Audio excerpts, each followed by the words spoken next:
t'es pas encore level 1000 et t'as pas encore toutes les armes DLC, je t'invite à aller checker sur le site Digizani pour obtenir tout ce qu'il faut, arriver level 1000 en moins de 3 heures, obtenir toutes les clés de cryptage, le Dark Matter et tout ce qu'il faut sur Call of Duty Black Ops 3. Tout est dans la description, je vous laisse checker.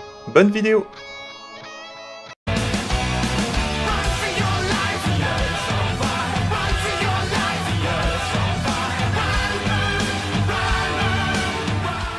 Hey, salut les gens, salut tout le monde, c'est Loctetou, comment allez-vous? Écoutez, moi je vais super bien. Aujourd'hui, toute nouvelle vidéo très spéciale, je pense que tu l'as vu au titre. Aujourd'hui, on va se retrouver concernant le prochain Call of Duty de Treyarch. Avant d'attaquer le sujet de la vidéo, n'oublie pas de t'abonner si tu es nouveau, d'activer les notifications pour rater aucune de mes prochaines vidéos. Vous savez que l'objectif étant les 100 000 abonnés avant 2018, donc on va dire qu'on va essayer de charbonner en vidéo, etc. Et surtout, si tu veux de la news, du gameplay, tout ce qu'il faut sur Call of Duty, de la dernière news, autant que ça soit sur Infinite Warfare, ça soit Call of Duty Black Ops 3, ça soit partout, c'est tout ce qu'il faut ici. Enfin bref, tu m'as compris, et n'hésite pas à lâcher le petit pouce bleu. Niveau nucléaire, justement, je vous ai mis une petite nucléaire solo sur Gauntlet à la Peacekeeper, si je dis pas de bêtises, à moins que j'ai changé d'arme après, c'est fort possible. Donc n'hésitez pas à lâcher le petit pouce bleu, rien que pour ça, ça change de map, etc. Enfin bref, tu m'as compris. Bon, aujourd'hui, on va se retrouver pour une énorme nouvelle qui est sortie il y a 2 ou 3 jours. J'ai vu que mon compère, mon pote, Tonio, a sorti la vidéo avant moi.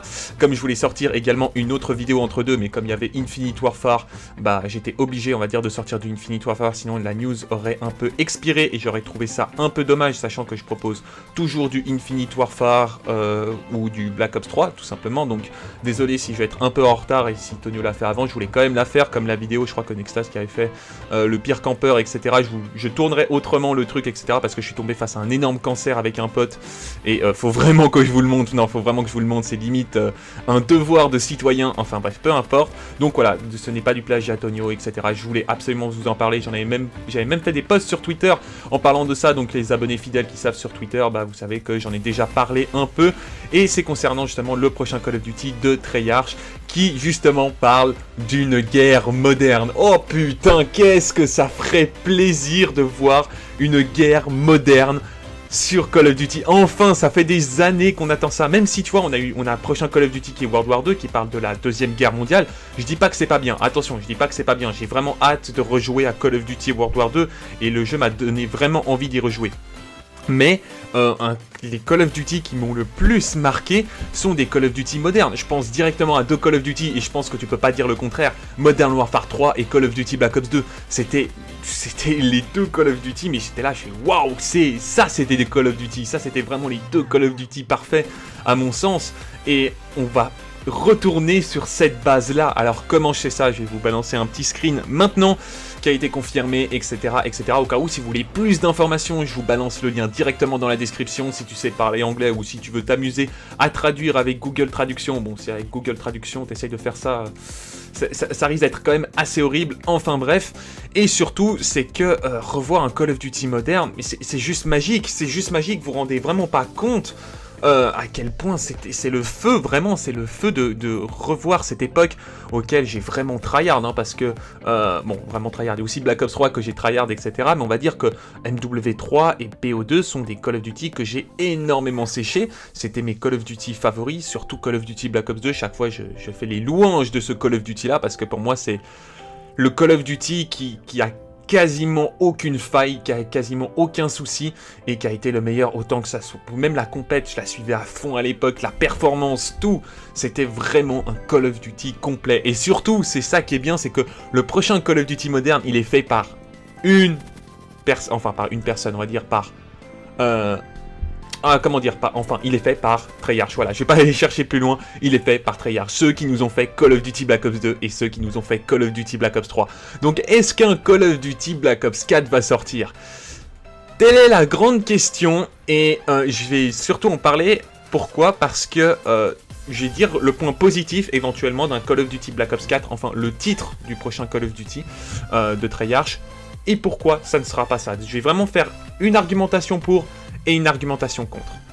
Je vais commencer par pour, et en fait ça vient d'un, comment ça s'appelle, d'un youtubeur américain que je surkiffe, que peut-être vous connaissez, qui s'appelle Green Goblin. Green Goblin, ça fait de quoi? Ça doit faire depuis MW3 que je suis Green Goblin, étant mon Call of Duty, mon youtubeur Call of Duty favori. Je pense que vous avez compris que niveau de style de vidéo, ça ressemble énormément à du Green Goblin. En tout cas c'est de lui que je m'en inspire. Au début j'avais pas vraiment mon style, etc. Et quand je regardais les youtubeurs, il n'y en avait aucun qui avait vraiment un style que j'aimais. Et celui que j'adorais le plus, c'est Green Goblin. Enfin bref. Et il disait vraiment quelque chose qui était totalement juste et qui parlait par rapport justement à World War 2, le potentiel nom du prochain Call of Duty étant World War 2, il savait pas encore, etc. Et il disait justement que les ventes de, de Call of Duty baissent de plus en plus, et surtout à cause de Infinite Warfare. Infinite Warfare a vraiment un peu plombé le truc. C'est vrai que Black Ops 3 avait un peu augmenté, avait fait un peu réaugmenter les ventes. C'était pas encore ça, c'est pas à l'époque de MW3 ou d'un Call of Duty Black Ops 2, mais c'est vrai que c'était vraiment un truc que Black Ops 3 a su remonter. Black Ops 3 a su remonter les ventes, etc. Et justement, Infinite Warfare les a plutôt descendus. Et justement, l'argument de Green Goblin étant que pourquoi pas justement reprendre le nom d'un Call of Duty connu, en l'occurrence par exemple Call of Duty Black Ops 4, Modern Warfare 4, peu importe, rien que le nom, en fait, les gens décident d'acheter le jeu, quoi qu'il arrive, parce que c'est une licence, enfin on va dire c'est une saga que les gens ont appréciée. Donc forcément quand les gens ont apprécié une saga et entendent juste le nom de la saga qu'ils ont aimé, ils se disent peu importe comment va être le prochain Call of Duty, ils vont directement l'acheter. Et ça c'est quelque chose qui est totalement vrai. Si aujourd'hui Call of Duty Black Ops 3 marche aussi bien, c'est surtout grâce à la réputation de Call of Duty Black Ops 2. C'est la même chose pour Modern Warfare 3. Si Modern Warfare 3 a aussi bien marché, même si le jeu est bien, c'est surtout parce que Modern Warfare 2 était énorme. Et c'est la même chose pour Modern Warfare 2. Si Modern Warfare 2 a autant marché, ou même plus que marché, c'est surtout parce que Modern Warfare a fonctionné. Donc quand on entend un jeu ou une saga qui a super bien marché, quand on fait le 2, les gens se disent « Attends, le 1 il était stylé ». Le 2, il va être encore mieux. Et donc les gens vont forcément venir acheter la suite. Et surtout, en plus, il y a les critiques qui te disent que le jeu, il est sublime, etc., etc. Ça aurait encore mieux fonctionné. Et en plus, si je vous donne une deuxième preuve, c'est que Infinite Warfare de base, je pense qu'ils étaient tous d'accord pour faire un Call of Duty Ghost numéro 2. On est tous d'accord là-dessus. Et pourquoi? Parce qu'à la base, la suite de Call of Duty Ghost, pour ceux qui ont fait la campagne, il est censé avoir une suite. Et ils ont vu que leur descente, que leur vente était tellement basse, était tellement ratée, qu'ils ont décidé de faire Call of Duty Infinite Warfare. Parce qu'ils étaient obligés. Si demain, je vous dis que le prochain Call of Duty, au lieu de World War 2, c'est Ghost 2, est-ce que les ventes vont encore marcher? Non, elles vont encore plus plomber que Infinite Warfare. Donc, franchement, il faut, selon Green Goblin, et ça c'est vraiment quelque chose, un argument que je suis totalement d'accord, qu'il faudrait réutiliser les marques, enfin les noms, comment ça s'appelle, des Call of Duty qui ont marché. Mais, et c'est là où il y a un mais, et c'est vraiment un gros mais, c'est que Treyarch a dit qu'ils arrêtaient Black Ops sur une trilogie. Alors, entre ce qu'il dit et ce qu'ils font, il y a toujours une grande différence, hein. Les fameux serveurs, ça fait depuis 3 ans qu'ils nous disent oui, on va vous faire des vrais serveurs, etc. On a vu ça, on n'a toujours pas de serveur là-dessus, donc c'est quand même assez difficile. Moi, j'y crois pas. Moi, je vous le dis tout de suite, je crois pas au nom de Call of Duty Black Ops 4. Par contre, je crois que c'est possible que le prochain Call of Duty s'appelle World at War 2. Pourquoi?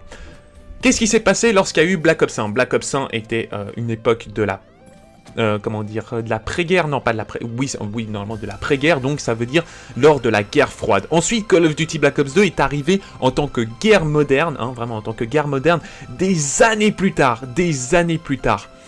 Et pourquoi pas faire la même chose aujourd'hui avec Call of Duty World at War 2? Pourquoi pas faire la même chose?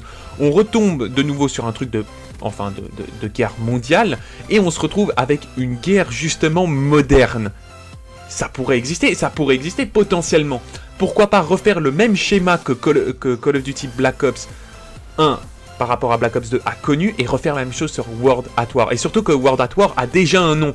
C'est que les gens connaissent, bon peut-être les personnes qui ont joué sur des Call of Duty Jetpack ne connaissent pas, mais les anciens qui ont joué sur Call of Duty Black Ops 1, qui ont joué sur Modern Warfare, qui ont joué justement sur MW2, connaissent ce nom-là, connaissent World at War. Donc ça pourrait également faire revenir les anciens là-dessus. Mais bon, de nouveau, j'ai aucune preuve, ce n'est qu'une théorie, c'est ce que je mets en avant, mais tout ce qu'on sait, c'est que le prochain Call of Duty de Treyarch sera une guerre moderne en mode Call of Duty Black Ops 2 ou Modern Warfare 3, hein, étant donné que c'est les deux Call of Duty préférés. Voilà les gens, c'est la fin de cette vidéo. N'hésitez pas, vraiment, n'hésitez pas à me dire dans l'espace commentaire ce que vous en avez pensé, de l'argumentation, si vous avez d'autres arguments, etc. Je lis absolument tous vos commentaires. Je vous invite à voir ma dernière vidéo sur Infinite Warfare pour ceux qui n'ont pas eu le temps. Même si je sais que vous n'aimez pas trop Infinite Warfare, le montage est vraiment très bien, vous allez éclater de rire. C'est une nucléaire juste géniale, ça m'a pris beaucoup de temps niveau montage, donc je pense que vous allez surkiffer. Voilà les gens, c'est la fin de cette vidéo, j'espère qu'elle vous aura plu. Ciao ciao tout le monde.